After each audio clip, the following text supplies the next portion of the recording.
104.5 The Team, your home for New York Yankees baseball. Joining us right now from ESPN Yes Network, the R2C2 podcast, Ryan Ruocco with us. First things first, in Philadelphia, are you scared of the Philly fanatic and his hot dog cannon? I think that's probably the least scary thing about being around Philly fans, don't you think? Like, I mean, just experiencing them and their anger in years past as I have, I would say even with a hot dog cannon, the fanatic is still a more welcoming sight than some angry Philly fans would be. Right. What are your thoughts on the young Yankee pitchers? Like we call him Johnny Lasagna on the show, Loaisiga. You know what, man? First of all, I love the nickname, and it's funny because like the other day I was filling in for Meredith doing the clubhouse reporter role, and I just totally botched his last name to Aaron Boone in the press conference. And I could tell he kind of like was smiling at me like, do I want to let him know, whatever. So I had to come back with a second question. I should have just gone with Johnny Lasagna. It would have saved me the pronunciation circle back. But, you know, first of all, I talked with Larry Rothschild recently about Loaisiga. He was very, very high on him. So complimentary about his repeatable delivery, his stuff, his presence on the mound. You know, Larry is he's very careful not to, overdo it when he's talking about his young pitchers. He's a measured guy. He's been around this game a long time. And I felt legitimate excitement from him talking about Loaisiga, which then excited me because I know Larry knows pitching. And I think anybody who's watched these two starts from Johnny Lasagna could see that, you know, he not only has nasty stuff and what looks like could be 3+ major league pitches, he looks like he knows what he's doing out there and feels like he belongs. You know, he has a presence to him. So I think the combination makes me really excited about the possibilities of what he can blossom into. And meanwhile, Domingo Germán, while he's, been up and down, he has consistently flashed stuff that is top end as well. He has 3 legitimate major league pitches, and he's been getting, chases and swings and misses at rates as high or higher than any pitcher on the Yankees staff. So I think, that's where sometimes injuries can be blessings in disguise, where you learn about guys that maybe you wouldn't have. And I'm kind of curious to see what will happen when Tanaka comes back, because, part of me wants to continue to see Loaisiga throw, even though we know at this point he really doesn't have a lot of even minor league experience. Ryan Ruocco with us, of course, Yes Network, ESPN, right here on 104.5 The Team. Ryan, Loaisiga, Germán, are they the answer to the starting rotation? You know what? I've been thinking about this a lot. I don't think you can definitively say, yes, they are.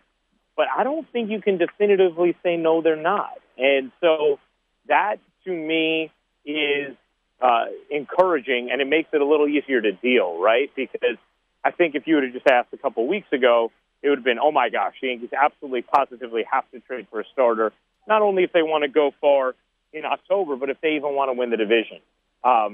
They need somebody to slot between Severino and Tanaka. They need a 1A.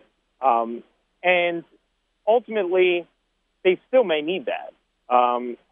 But I think there's a chance that those guys are good enough to get them through the regular season and win the division. And I think there's a smaller chance, because they're still rookies, but there's a remote possibility that I don't know about Germán, but Loaisiga could be. I think he could end up being a top end starter. That's obviously going off of not that much intel at this point. The question is, would you ever get to a place this year where you feel comfortable enough with him pitching in a big spot? So if nothing else, it just makes it a little easier to probe the market and to not feel as desperate going after it. Could I see Loaisiga blowing it out for 5, strong innings in an October start and handing it over to that filthy pen? Yeah, I don't think that's impossible at this point, and that's encouraging considering where they were just a few weeks ago. Ron, I know over the weekend Tanaka threw a bullpen session. What are the thoughts for Larry Rothschild and Aaron Boone after that bullpen session with Tanaka? I think they've just been encouraged in general by his progress. They're always I think one thing we know from Brian Cashman down, everybody sees the big picture when it comes to this team, their goals. So they're not going to rush anybody. But so far, all reports on Tanaka have been good physically. So I think he just continues to progress, and we'll be back as soon as he's obviously completely ready with no inhibitions, but no steps back so far. So that's good. Ryan Ruocco with us right now, 104.5 The Team. Ryan, when he comes back, who's he throwing to? Will Gary Sanchez be back anytime soon? I think it looks like Gary will be out. They're saying 3 to 4 weeks. Groins can be fickle, so maybe it's 3, maybe it's a little more than 4. They give you that window, just to make sure. I would think that by when Tanaka gets back, it'll be Romine, but that's not anything I know. Ryan Ruocco with us right now, 104.5 The Team. Closer, you're all fired up over Stanton all of a sudden. Yeah, well, Ryan, Stan's had a tremendous June, and it feels like he's kind of been overlooked with how well he's playing. And even a game in Tampa the other day, he goes 5 for 5. They end up losing in extra innings. Has he finally become a Yankee, as a lot of Yankee fans try to do with players in their first season? Well, it does feel like this is his most extended stretch of success, right? Like we've seen him at different moments have like a big game here or there. We saw him with like the 2 home runs against the Red Sox at the stadium in a 3-hit day. It was like, okay, he's going to take off, and then no. We saw him like have a big game or 2 against lefties. It's like, all right, he's going to take off. No, not totally. This has been, to me, the longest stretch of dominance that we've seen from him, because now he's put together. It kind of started in Washington against the Nationals, that second game, or the first completed game.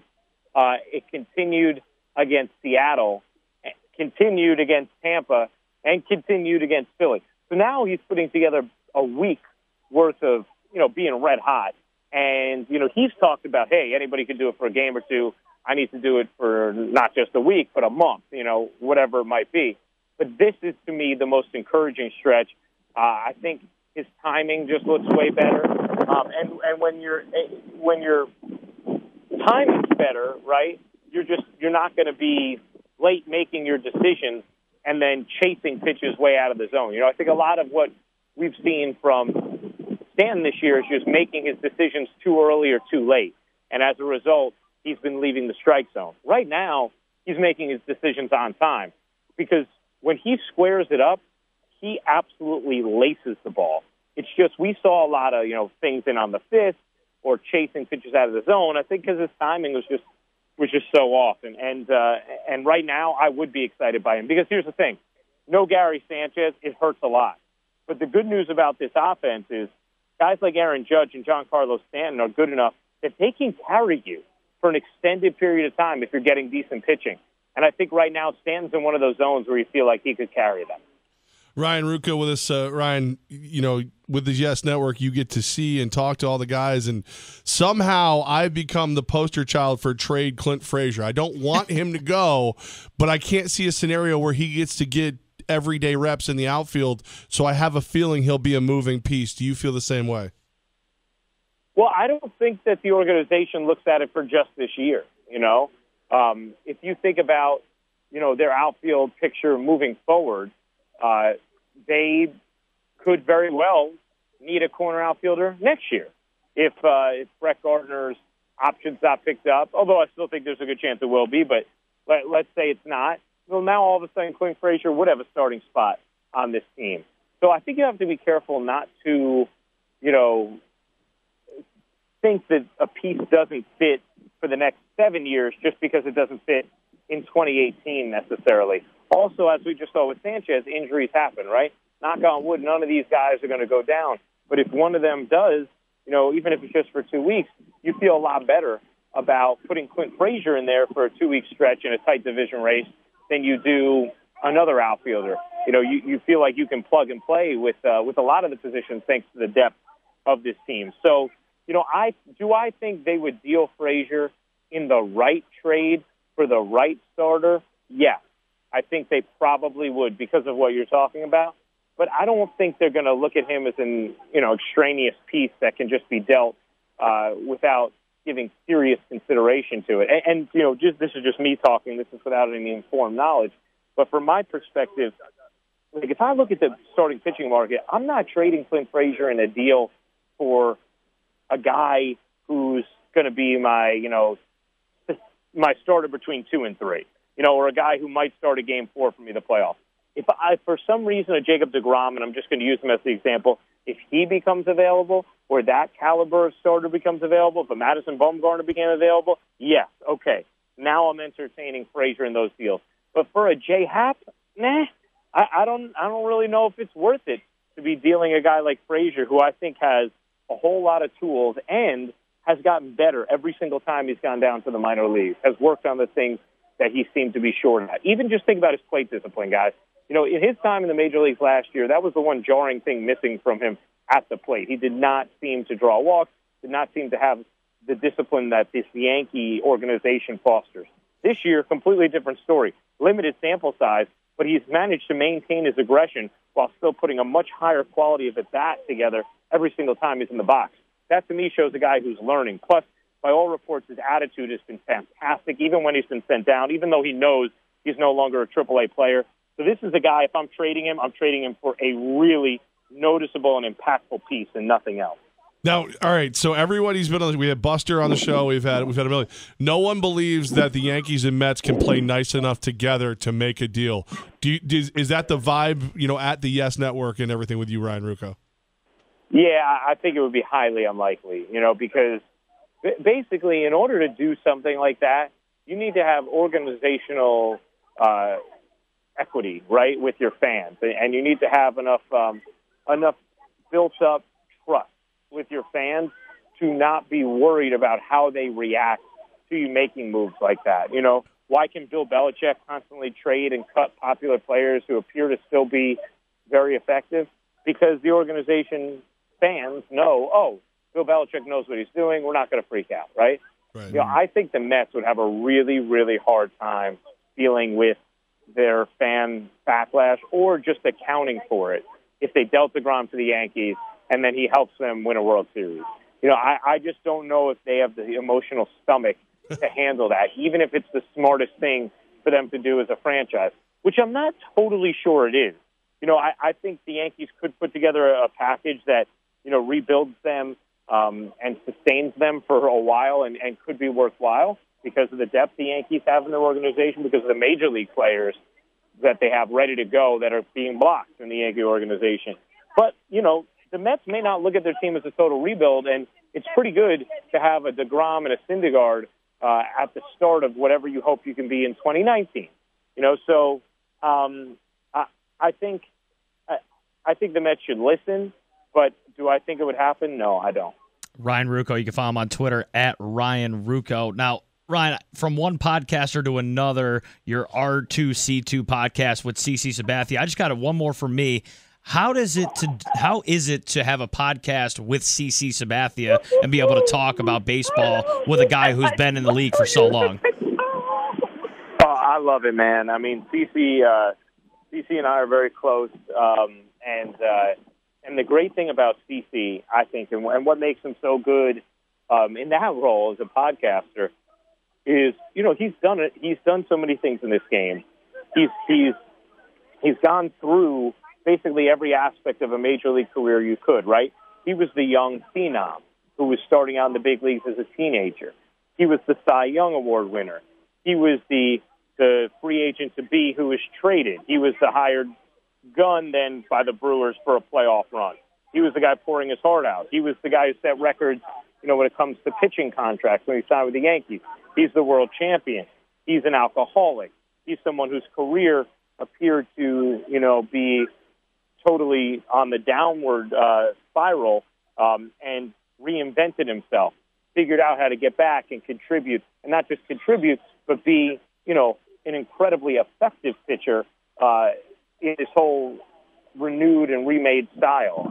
And he's done this while being one of the clubhouse's favorites every stop he's been, and now one of the two real leaders on this Yankee team with Brett Gardner. I mean, and I think part of the reason why the podcast works is CC, he's such an affable guy. He's such a real dude that he makes people comfortable, and they come in and they feel like, you know, they're talking to someone who's been through a lot, but who cares, who listens, and who's fun. CC's a lot of fun. So, you know, to get to hear his stories, his perspective, but also the fact that, like, he knows he's got money in the bank, so he's not afraid to be honest. You know, I don't know if he would be able to be as honest as he is on our podcast if he was still like a 23-year-old trying to establish himself. But at this point in his life and his career, he's so comfortable in his own skin with everything he's accomplished and everything he's been through that it allows for a very honest perspective that he's willing to share. And then I think it also helps everyone who joins us be honest as well. So for me, I get to reap the benefits and, you know, try and help steer conversations, but just because I have this incredible talent that I get to work with in CC. Ryan Ruocco, ESPN, Yes Network, the R2C2 podcast, and he still finds time to join us. We appreciate that, man, and thanks so much for your time. No problem, guys. You have a great day.